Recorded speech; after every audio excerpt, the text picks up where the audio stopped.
Gimana kabarnya? Baik. Gimana kabar mentalnya? Oke, sebelum saya mulai cerita hari ini, saya akan memposisikan diri saya sebagai mentor SDM dan teman-teman semuanya sebagai mahasiswa semester 6. Oke. Akhir-akhir ini kita sering dengar nggak sih soal ChatGPT? Betul. Itu memudahkan sekali ya. Aku sering tuh nyari sumber referensi dari situ. Dan juga tentang teknologi AI. Betul. Ada yang merasa tersaingkan? Karena ternyata komputer itu lebih pintar dari manusia. Kita nyari daftar pustaka, bikin daftar pustaka aja bisa setengah jam, tapi di ChatGPT bisa kayak cuma 2 detik, 2 menit gitu. Nah, di sini saya akan membahas tentang cara bersaing di era digital. Boleh next? Oke. Perubahan era dan pertambahan manusia. Jadi era kita ini sudah berubah. Manusianya juga makin hari makin bertambah. Dan itu makin nyaman atau makin gak aman. Terutama untuk kita, untuk teman-teman semuanya yang mahasiswa semester 6 yang kemungkinan semester 8 besok dan sesudahnya sudah lulus. Ada yang pernah kepikiran gak soal nanti abis lulus aku mau ngapain? Iya. Abis kerja mau kerja apa? Ya, sering. Soalnya yang lulusan psikologi bukan cuma mercubuana. Betul. Dari UGM juga lulus di tahun yang sama, dari UI lulus di tahun yang sama. Kita bisa nggak bersaing sama mereka? Bisa nggak? Teman-teman ada kepercayaan diri itu nggak? Apa yang membuat diri kita berbeda dan bisa dipertimbangkan daripada yang lulusan UGM? Kira-kira apa? Apakah lebih pintar? Sebenarnya lebih pintar. Apakah lebih banyak mengikuti organisasi kampus, BEM, HMPS, dan sebagainya? Oke, next.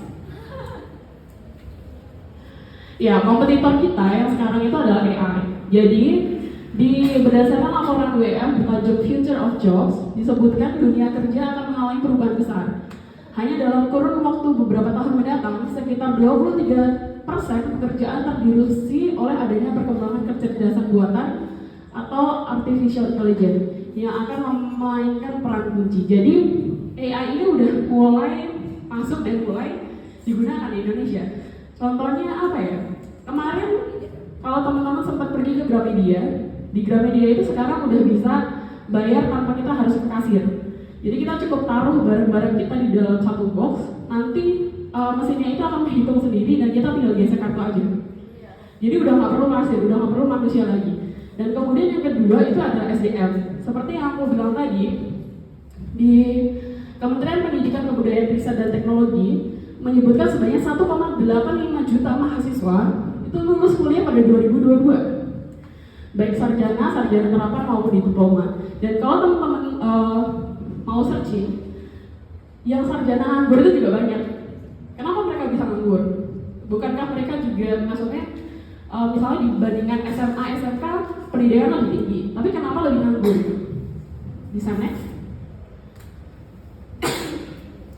Jadi di era digital ini yang semua manusia ini udah lebih banyak dan kompetitornya juga mulai bersaingnya tuh lebih mudah. Kalau misalnya dulu itu untuk usaha kita ternotis ya kita harus bangun toko di satu tempat yang strategis di jalan besar supaya bisa dinotis. Nah tapi sekarang hanya bermodalkan sosial media, digital marketing, orang itu udah bisa tahu toko kita walaupun itu sangat terkecil. Dan itu bahkan untuk beberapa orang lebih menarik karena bisa disebut hidden gem, begitu ya. Nah, gimana caranya kita bisa ternotis dari jutaan orang itu tadi nih, yang misalnya 1,85 juta lulusan tadi, gimana kita bisa ternotis kita lebih baik dibandingkan orang lain? Oke, bisa next? Oke, ini adalah Panji Pragiwaksono. Saya lumayan suka dengan stand up comedian dia yang dia itu adalah salah satu stand up comedian Indonesia yang pernah menulis buku nasionalisme dan juga dia adalah seorang public speaker. Dan dia ada satu pernyataan dia yang membekas di hati saya. yaitu sedikit beda itu lebih baik daripada sedikit beda lebih baik daripada sedikit lebih baik.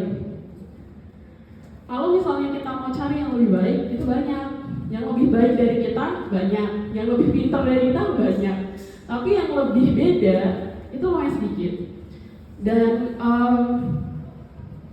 kalau berdasarkan pengalaman saya tuh pernah jualan kelapa tart. Di sini ada yang tahu kelapa tart itu apa? Ada yang tahu, ada yang enggak. Jadi kelapa tart itu adalah salah satu dessert Manado yang di Jawa ini lumayan sedikit yang jual. Nah pada saat itu saya jual itu kelapa tart. Dan karena sedikit kompetitornya dan orang-orang notice, iya apa nih kelapa tart gitu. Jadinya mulai ternotis daripada yang lain. Meskipun sebenarnya bakery lain juga kalau misalnya mereka mau bikin itu juga lebih enak sebenarnya. Bisa di next? Oke, yang pertama itu contohnya pop out karena berbeda. Di Pasar Seni ITB, di kampusnya si Panji Pragiwaksono itu. Jadi Panji Pragiwaksono itu sekolah kuliah jurusan seni di ITB. Jadi setiap tahunnya pada waktu dulu ITB itu mengadakan pasar seni. Di mana pasar seni itu kayak satu gang kampus itu isinya orang-orang jualan semua. Tapi yang dijual adalah barang-barang seni. Barang-barang misalnya lukisan, patung dan sebagainya dan harganya jutaan. Orang ke pasar seni pengen beli sesuatu, tapi duitnya nggak cukup karena di situ yang jual sekitar 1 juta ke atas gitu. Nah si Panji ini pada saat itu dia itu jual batu kerikil yang dicat warna-warni dan kemudian ditaruh di satu pouch plastik gitu dan dikasih nama batu pasar seni. Dan nggak sampai 2 jam, nggak sampai 3 jam itu habis terjual. Dan itu per biji per kantongnya itu cuma dijual 5.000. Dan itu dia untung gede karena cuma modalnya batu yang dicat. Karena dia beda sama yang lain, kan dia lebih murah, dia lebih terjangkau gitu. Kemudian yang kedua, ada teman-teman yang tahu? Tahu. Ada yang tahu lagunya? Oppa Gangnam Style. Ya benar, ini saya dan lagu yang paling terkenal dari dia itu adalah Gangnam Style. Kenapa dia bisa terkenal? Apakah orang Korea kurang penyanyi yang talented? Kira-kira kenapa? Ada dia virosiknya Enggak, musiknya mirip-mirip aja. karena viral.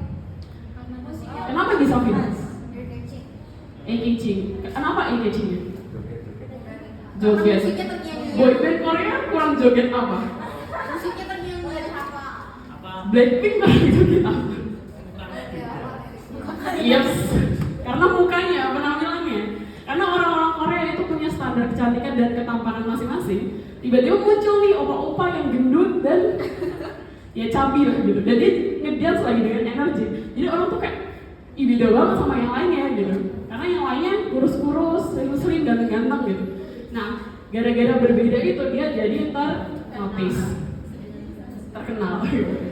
Oke, bisa next. Nah, di sini kita saya yakin nggak ada yang nggak main sosial media, semuanya masih main. Baik itu Instagram, TikTok, WhatsApp juga mungkin ada yang pakai WhatsApp bisnis, Twitter dan sebagainya. Cara kita untuk ternotis salah satunya adalah dengan memaksimalkan media sosial kita. Gimana caranya? Postinglah sesuatu yang menurut teman-teman itu adalah diri teman-teman sendiri. Ini true story. Aku itu pernah ikut lomba storytelling bahasa Korea dan memang ketentuan lombanya itu adalah di-upload di Instagram masing-masing dan itu nggak boleh di private. Nah ya udah kan aku upload untuk sekedar memenuhi syarat dari si lomba ini tadi. Singkat cerita nggak menang, nggak menang lomba storytelling gitu karena sampainya lumayan banyak dan memang bagus-bagus banget. Tapi setelah itu nggak lama kemudian ya 2 bulan lah itu ada salah satu teman yang kontak aku untuk nawarin pekerjaan ngelamar jadi translator di bagian SBC Korea. Tahu SBC? Salah satu televisi di Korea. Jadi mereka itu ternyata punya satu channel yang memang internetnya untuk orang Indonesia. Jadi mereka butuh atau tim translator bahasa Korea ke Indonesia. Nah, aku ditawarin pekerjaan itu karena si orang ini pernah lihat videoku di Instagram yang soal storytelling itu. Jadi itu adalah salah satu cara gimana teman-teman itu memaksimalkan sosial media teman-teman. Karena kita nggak tahu dari mana orang bisa notice kita. Kalau kita cuma diem-diem aja Instagram nggak ada post apapun, biasanya di second account tuh yang banyak. Nah, itu gimana caranya orang bisa tahu kita ini siapa, kita ini apa dan sebagainya, gitu. Next, oke. Personal branding, persepsi seseorang yang kamu bentuk terhadap dirimu dan apa yang bisa kamu tawarkan secara profesional saat ini serta di masa depan. Raditya Dika, ada yang tahu? Tahu. Dia adalah komedian dan kalau dengan foto profilnya dia aja kita udah tahu itu lucu. Itu adalah salah satu bentuk personal brandingnya. Next, yang kedua, Ridwan Kamil. Kalau teman-teman buka Instagramnya dia, isinya adalah kegiatan-kegiatan dinasnya beliau. Jadi kita bisa tahu, oh ini orang apa ya? Orang penting gitu. Next, Jerome Pauline, dia juga YouTuber. Di YouTube-nya dia tuh sering banget mention bahwa dia tuh suka matematika. Jadi kalau kita ingat Jerome, kita juga ingatnya matematika. Karena itu adalah personal branding yang dia buat. Next, yang terakhir adalah Najwa Shihab. Jadi dia ini presenter dan personanya itu lumayan kuat banget untuk ukuran perempuan yang dia itu sangat menonjol sekali gitu untuk ukuran presenter. Nah, dari 4 orang ini kalau kita lihat sosial media mereka, kita bisa tahu mereka tuh kerjaannya apa, mereka bidangnya di mana, karena mereka benar-benar memaksimalkan media sosialnya masing-masing. Next, law of attraction. Jadi hal ini itu lumayan sering digaungkan akhir-akhir ini. Jadi dalam psikologi, law of attraction ini adalah filosofi yang menyatakan bahwa pikiran positif akan membawa hal positif. Sedangkan pikiran negatif juga berlaku sama. Jadi sederhananya, apa yang kamu pikirkan itu juga yang akan terjadi. Jadi hati-hati sama perkataan teman-teman, hati-hati sama mindset. Karena kalau misalnya kita udah tahu saingan kita banyak, kompetitor kita banyak berjuta-juta tadi, kalau kita menanamkan mindset dalam diri kita, kayaknya aku gak bisa berhasil deh, kayaknya aku bakal gagal deh. Bahkan itu sebelum coba, itu kemungkinan ya memang itu yang akan terjadi karena dari mindset kita sendiri sudah salah. Bisa next. Aku mau kasih contoh The Power of Thought dari Nick Sixman. Jadi ini itu adalah salah satu orang karyawan yang bekerja di salah satu restoran di Amerika. Jadi dia itu pernah kekunci di dalam suatu ruangan pendingin. Kalau teman-teman tahu di hotel atau restoran itu mereka punya walk-in freezer yang itu tuh nggak kayak kulkas biasa, jadi kayak ruangan aja tapi pendingin. Nah, si Nick Sixman ini kekunci di dalamnya. Nah, pada saat dia teriak-teriak nggak ada yang dengar karena memang jam kerjanya itu udah selesai, semua udah bulat. Dan besoknya dia diketemukan meninggal hipotermia di tempat itu. Dan setelah dicek lagi, ternyata walk-in freezer itu rusak dan suhunya nggak lebih rendah dari 0 derajat. Dan secara manusia nggak mungkin orang itu kekunci di situ semalaman tapi bisa meninggal gara-gara hipotermia. Dan akhirnya setelah dilakukan otopsi dan sebagainya, disimpulkan bahwa si Nick Sixman ini meninggal karena pikiran dia sendiri. Jadi dia kekunci di ruangan